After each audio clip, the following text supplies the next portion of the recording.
Hello, everyone. Welcome to the NewsBrowse News broadcast. Global News reports that researchers at McGill University in Montreal have developed a groundbreaking method called click clotting to swiftly stop severe bleeding.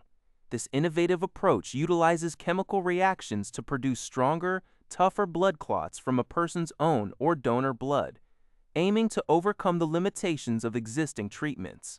Dr. Jianyu Li, a mechanical engineering professor at McGill and senior author, highlighted that this technology could rapidly halt hemorrhages in seconds, significantly faster than current methods which can take minutes. These synthetic clots are also approximately 10 times tougher, potentially aiding both immediate bleeding control and the subsequent healing and regeneration process.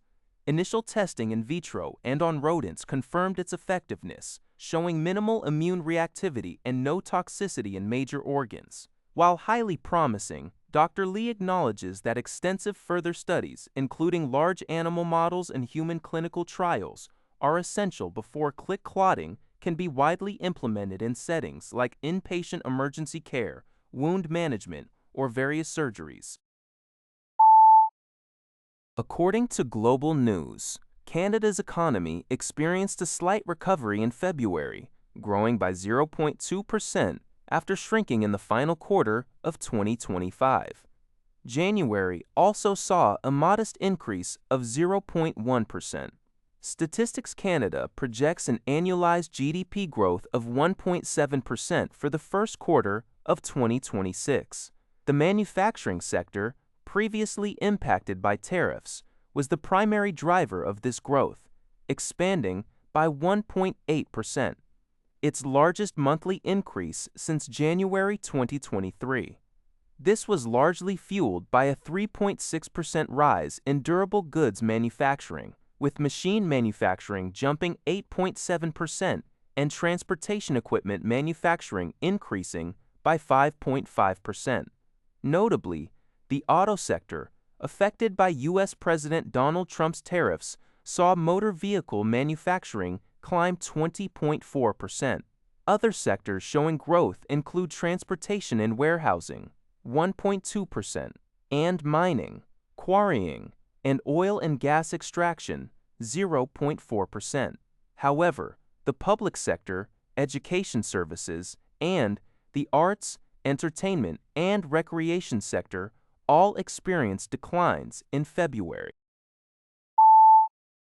Global News reports that Canada has been chosen to host a multinational bank designed to offer long-term, low-cost financing for defense projects by NATO members and allies. The federal government announced the decision late Wednesday, following multinational negotiations held in Montreal. National Defense Minister David McGill highlighted that the bank would foster a resilient and responsive defense industrial base for Canada and its allies. However, a source with direct knowledge cautioned that many details still need to be resolved, and the project's finalization is not yet guaranteed.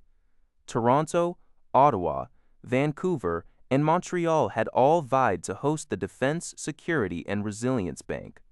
Canada's Big Six banks have collectively supported the initiative, and Canadian Chamber of Commerce applauded the news, emphasizing the defense industry's role as a growing economic driver. Ontario Premier Doug Ford advocated for Toronto as the ideal location, citing its status as the nation's financial capital with a skilled workforce and strong global connectivity. CTV News reports that Toronto police are investigating a massive 3-alarm fire that engulfed and destroyed the clubhouse of the Toronto Humber Yacht Club in the city's West End on Wednesday as a suspected arson. Approximately 100 firefighters and 27 fire trucks responded to the blaze, which Deputy Chief Paul Fitzgerald described as complex, with the clubhouse roof completely gone hours later. As of now, authorities have not identified any suspects or determined a motive for the suspected arson. The Office of the Fire Marshal has been notified and is actively involved in the ongoing investigation. The incident comes after the Toronto and Region Conservation Authority decided last month not to renew the decades-old yacht club's lease, citing environmental concerns. The yacht club, which had filed a notice to review that decision, called the early morning fire a heartbreaking setback to their efforts to protect the site's future. Leading media companies worldwide, including the Associated Press, have formally requested that the Israeli government end its prohibition on foreign journalists independently entering and reporting from Gaza. This ban has been in effect since the war's commencement in 2023 and persists even after a ceasefire of over 6 months. In a joint statement, executives stressed that on-the-ground reporting is vital for questioning official accounts, engaging directly with civilians, and conveying first-hand observations, emphasizing that journalists do not pose a threat to Israeli troops. They question the ongoing rationales for these restrictions, particularly given that aid workers have established access mechanisms. The Foreign Press Association in Israel has also pursued legal avenues, awaiting a Supreme Court decision on independent access.